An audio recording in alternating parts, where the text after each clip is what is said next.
বিশ্বের নৃশংসতম রাজনৈতিক হত্যাকাণ্ডের দায় মুক্তির জন্য ১৯৭৫ সালে প্রণীত হয়েছিল নিকৃষ্ট এক অধ্যাদেশ।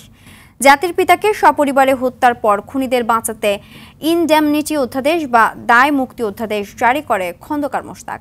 ১৯৭৯ সালের এই দিনে যাকে আইনে পরিণত করেন তৎকালীন রাষ্ট্রপতি জিয়াউর রহমান। অ্যাটর্নি জেনারেল বলেন, জাতির জন্য এটি ছিল কলঙ্কজনক অধ্যায়। ইতিহাসের সেই কালো অধ্যায়ের কিছুটা স্মরণ করছেন অধরা ইয়াসমিন। নগদের কাছে সব গ্রাহকই প্রিয়, তাই তো সারা দেশে ক্যাশ আউট চার্জ সবচেয়ে কম। ১৯৭৫ সালের ১৫ই আগস্ট ভোর,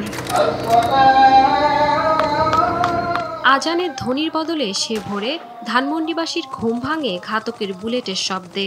ধানমন্ডির ৩২ নম্বর বাড়িতে তখন ছড়িয়ে ছিটিয়ে ছিল বাংলাদেশের স্থপতি বঙ্গবন্ধু সহ তার পরিবারের সদস্যদের মরদেহ।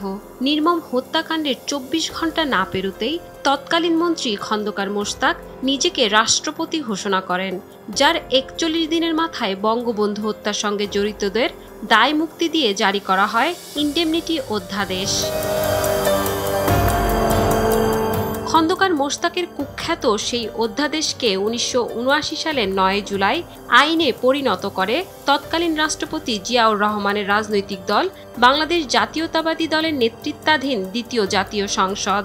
নগদের কাছে সব গ্রাহকই প্রিয়, তাই তো সারা দেশে ক্যাশ আউট চার্জ সবচেয়ে কম। স্বঘোষিত রাষ্ট্রপতি জিয়াউর রহমান, সামরিক স্বৈরাচারী শাসক, তিনি ১৯৭৯ সালে যখন নির্বাচনের মাধ্যমে ক্ষমতায় আসেন, তিনি তখন সেটাকে পার্লামেন্টে বৈধতা দেন। আহত, নির্যাতিত, সংক্ষুব্ধ ব্যক্তির বিচার পাওয়ার অধিকার হরণ করা আইনটি বিলুপ্ত হয় ১৯৯৬ সালের ১২ই নভেম্বর। ২১ বছর পরে ক্ষমতায় এসে ইনডেমনিটি অধ্যাদেশ বাতিল করেন বঙ্গবন্ধু কন্যা শেখ হাসিনা। হত্যার যেন বিচার না করা হয়, অর্থাৎ অপরাধীদের জন্য কোনোভাবেই বিচারের আওতায় আনতে না পারা যায়, এবং অপরাধীদের অপরাধকে দায়মুক্তির জন্য যে অধ্যাদেশ জারি করা হয়েছে সেটা হলো ইনডেমনিটি অধ্যাদেশ, দায়মুক্তি অধ্যাদেশ ওনারা জারি করেছিলেন। এটা দুনিয়ার কোথাও এই ধরনের আইন নাই যে আইনের মাধ্যমে একটি ফৌজদারি অপরাধকে বিচারের আওতা থেকে বহির্ভূত রাখা হয়। এই ধরনের আইন পৃথিবীর কোথাও নাই। বাংলাদেশ দুর্ভাগ্য দেশ হিসেবে সেটা করা হয়েছিল সেই ১৯৭৫ ১৫ই আগস্ট বঙ্গবন্ধু হত্যার পরে। ইতিহাসে সেই কালো আইন বাতিলের মাধ্যমে জাতির পিতা হত্যার বিচার শুরু হয়।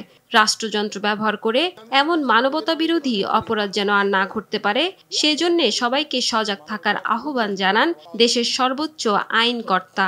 যে আইনটা ওরা করেছিল, যে মানবতা বিরোধী আইন যেটাকে বলা যায়, যেটা মানুষের মৌলিক অধিকার হচ্ছে বিচার পাওয়ার অধিকার, সেই অধিকারকে তারা কেড়ে নেওয়ার চেষ্টা করেছিল যে আইন দ্বারা, সেই আইনটাকে বাতিল করা হয়। অধরা ইয়াসমিন, RTV, ঢাকা।